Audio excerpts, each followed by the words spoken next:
semuanya, perkenalkan nama saya Rani Saskia. Saya dari kelas R1G Pendidikan Bahasa dan Sastra Indonesia. Di sini, saya akan menceritakan kembali tentang buku yang saya baca yang berjudul Sejarah Filsafat Yunani dari Thales ke Aristoteles. Filsafat sebagai ciptaan Yunani. Nama filsafat dan filsuf berasal dari kata-kata filosofia dan filosopos. Menurut bentuk kata, filosopos merupakan pecinta kebijaksanaan. Ada tradisi kuno yang mengatakan bahwa silphus atau filosopos untuk pertama kalinya dalam sejarah digunakan oleh Pythagoras pada abad ke-6 sebelum Masehi. Tetapi kesaksian tentang sejarah dan kehidupan, aktivitas Pythagoras demikian tercampur dengan legenda-legenda sehingga seringkali kebenaran tidak dapat dibedakan dari rekaan-rekaan saja. Demikian halnya juga dengan hikayat yang mengisahkan bahwa nama filsuf ditemukan oleh Pythagoras. Yang pasti ialah bahwa dalam kalangan Pythagoras, nama filsafat dan filsuf sudah lazim untuk dipakai.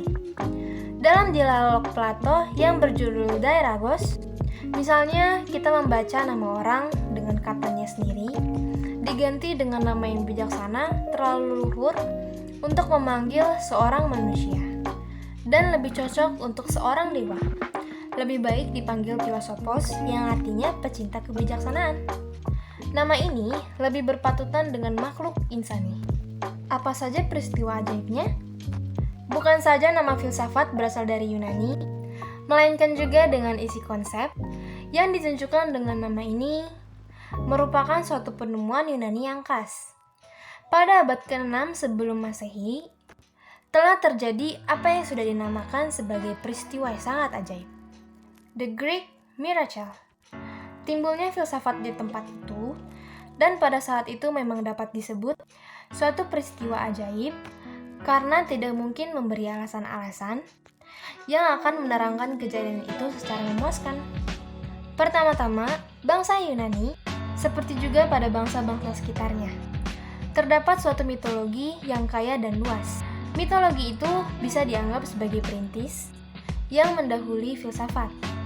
Karena mitos-mitos sudah melakukan percobaan untuk mengerti. Mitos-mitos sudah memberi jawaban atas pertanyaan-pertanyaan yang hidup dalam hati manusia. Contohnya, dari mana kita hidup? Dari mana kejadian-kejadian di alam itu? Dan apa sebab matahari terbit lalu terbenam lagi? Melalui mitos-mitos tersebut, manusia mencari keterangan tentang asal-usul alam semesta dan tentang kejadian-kejadian yang berlangsung di dalamnya. Yang khusus pada bangsa Yunani ialah bahwa mereka mengadakan beberapa usaha untuk menyusun mitos-mitos yang diceritakan oleh rakyat untuk menyusun suatu kejadian sistematis. Dalam usaha-usaha itu, sudah tampaklah sifat rasional bangsa Yunani. Selanjutnya, boleh dianggap sebagai persiapan yang mempengaruhi timbulnya filsafat dari kesusastraan Yunani. Asal saja kita memakai kata itu dalam arti seluas-luasnya, sehingga meliputi juga amsal-amsal, teka-teki, dan dongeng-dongeng. Selanjutnya, saya akan menjelaskan sifat-sifat bangsa Yunani. Sifat-sifat bangsa Yunani dari segi geografis. Siapakah bangsa yang menghasilkan prestasi yang begitu besar? Karena kita sudah biasa dengan perbatasan-perbatasan Yunani, terlebih dahulu harus kita peringatkan bahwa dalam bahasa Yunani menduduki jauh daerah yang sangat luas. Selain negeri Yunani di daratan Eropa, permukaan wilayah mereka melingkupi pesisir di Asia Kecil. Kini wilayah Turki sampai dengan Pulau Sisilia, serta Italia Selatan, bahkan daerah Kyrene di daratan Afrika.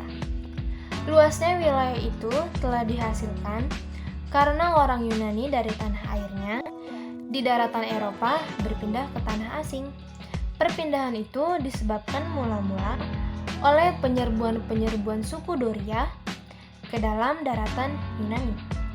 Kemudian, akibat alasan-alasan ekonomi, daratan Yunani sebagian besar terdiri dari pegunungan yang gundul dan kurang sekali tanah yang dapat diolah. Itulah sebabnya orang Yunani yang karena situasi geografis, negeri mereka menjadi pelaut yang sangat pandai, terpaksa merantau ke daerah asing. bila mana jumlah penduduk bertambah terlalu besar. Yang kedua, sifat bangsa Yunani dari segi politik. Bangsa Yunani selalu menyadari bahwa mereka berlainan dari bangsa-bangsa lain, sehingga mereka mempertentangkan Yunani dengan barbaros atau barbar. Kata barbaros itu bagi mereka mempunyai arti suatu yang hina, kalau itu tidak atau tidak mutlak, atau menunjukkan kata seorang biadab. Juga warga-warga kebudayaan besar, seperti Mesir atau Babilonia, terhitung dalam kaum barbar bagi bangsa Yunani. Atas cara bagaimanakah kita harus menganggap anggapan itu? Yang dimaksudkan dapat dikatakan dengan cara negatif maupun dengan cara positif. Secara negatif dikatakan bahwa bangsa Yunani tidak hidup dalam suatu kerajaan, di mana sang raja memerintah dengan sembarangan dan mempunyai kekuasaan yang mutlak. Mereka tidak hidup di bawah despotisme yang menandai kerajaan-kerajaan timur kuno. Di samping itu, perbedaan warga Yunani dengan orang asing dapat dirumuskan dengan cara positif. Orang Yunani berlainan dengan bangsa asing karena mereka hidup dalam kata polis. Kata polis itu merupakan asal-usul untuk kata-kata Indonesia seperti politik, polisi, politikus, dan sebagainya.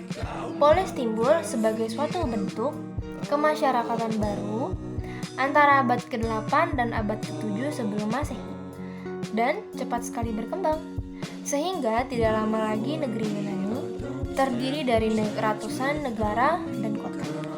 Yang ketiga, sifat bangsa Yunani dari segi kultural. Bangsa Yunani adalah bangsa yang menciptakan kata filsafat dan ilmu pengetahuan, menghasilkan juga karya-karya seni yang mengagumkan segala bangsa. Genius Yunani yang sama tampak dalam bidang kesenian maupun dalam bidang ilmiah.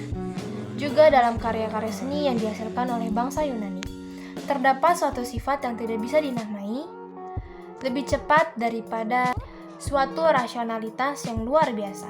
Ciptaan-ciptaan artistik Yunani memperlihatkan suatu suasana rasional karena ditandai oleh keseimbangan dan keselarasan yang tiada tolok bandingnya dalam sejarah kesenian. Salah satu ciri khas Yunani adalah harmoni. Nah, untung sekali bahwa keadaan sumber-sumber jauh lebih memuaskan untuk ketiga filsuf Yunani yang terbesar seperti Plato, Aristoteles, dan Plotinus. Semua karya yang ditulis oleh Plato dan Plotinus masih kita miliki secara lengkap dan utuh. Dari Aristoteles, kita tidak lagi mempunyai beberapa karya yang diterbitkan pada masa mudanya. Tetapi karya-karya filsafat yang paling penting, semuanya tersimpan bagi kita. Nah, jadi ini adalah buku yang udah saya baca.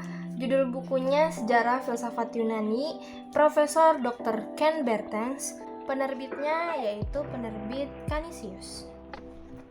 Poin-poin yang saya sampaikan dari video ini adalah Plato adalah filsuf pertama dalam sejarah filsafat yang memilih dialog sebagai bentuk sastra untuk mengekspresikan pikiran-pikirannya. Sesudahnya, bentuk ini seringkali akan ditiru lagi, baik dalam bahasa kuno maupun dalam bahasa modern. Tetapi tidak ada filsuf lain yang dapat menciptakan kesatuan begitu sempurna antara dialog sebagai bentuk sastra dan pemikiran yang diucapkan segalanya. Perihal filsafat, memberikan kritik atas ajaran Plato mengenai ide-ide. Jadi, perubahan yang saya alami setelah membaca buku yang sudah saya resensikan itu adalah saya lebih paham, lebih mengetahui banyak hal tentang sejarah-sejarah filsafat Yunani, tentang tokoh-tokoh penting seperti Aristoteles, seperti Thales, Pilatos, dan lain-lain banyak banget, dan bisa menambah ilmu dan bisa memberikan pengajaran kepada orang-orang sekitar tentang sejarah-sejarah Yunani dan filsafatnya juga, dan itu sangat membuat saya pengetahuan saya lebih luas. Nah, demikian cerita singkat dari saya tentang buku yang saya baca, Sejarah Filsafat Yunani dari Thales ke Aristoteles. Bila ada kata yang kurang mengenakan, mohon dimaafkan. Sampai jumpa lagi semuanya. Terima kasih sudah menonton video ini. Bye-bye.